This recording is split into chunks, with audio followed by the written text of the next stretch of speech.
facts and fallacies potpourri. There are too many of these.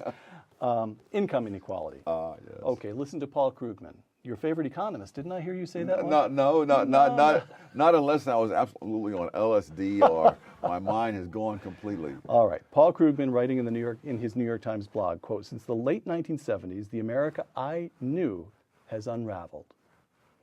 You might be willing to take that as we're no longer a middle-class society in which the benefits of economic growth are widely shared. Between 1979 and 2005, the real income of the median household rose only 13%, but the income of the richest 0.1% of Americans rose 296%, close quote. The rich are not only getting richer, they're becoming dramatically richer, while everybody else is treading water. I love it. Well, all I have to hear is the word household income, and I know we're not serious. Why? Because households differ over time in size. They differ from one group to another in size, and they differ from one income level to another in size. For example, in the bottom 20% of households, there are 39 million people. In the top 20% of households, there are 64 million people. Over time, the households have been declining in size. So if you had a household in which, at some point in the past, there were 3 working adults, right, and now the household has only 2 working adults, and the family is making the same money they always made, that is not stagnation. That is a 50% increase in per capita income, which may be why one of the adults goes off and establishes his own household. He can afford to. So household income are utter nonsense. If you're serious, you look at per capita income, because per capita means one person, and it always means one person.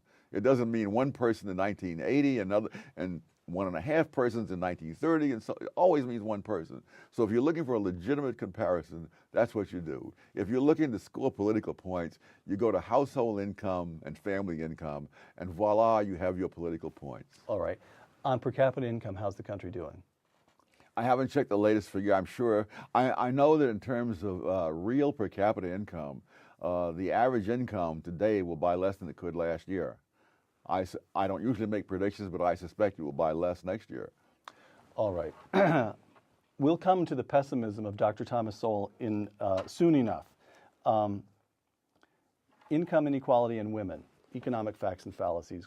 Given the numerous factors that impact the incomes and employment of women differently from the way they impact the incomes and employment of men, it can hardly be surprising that there have been substantial income differences between the sexes. Okay, not quite as outrageous as you often are. Here it comes. Nor can all these differences be assumed to be negative on net balance for women, close quote.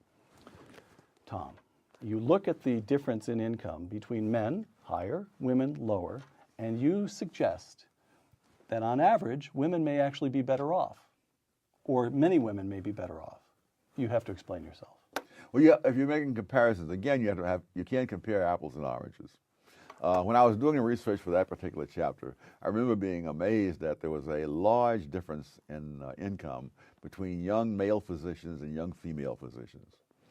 Until I dug into the data and discovered that young male physicians work more than 500 hours a year more than young female physicians. If you work 500 extra hours, chances are you'll get paid more. And as you go through many of the other differences, you find all kinds of explanations of that sort. All right.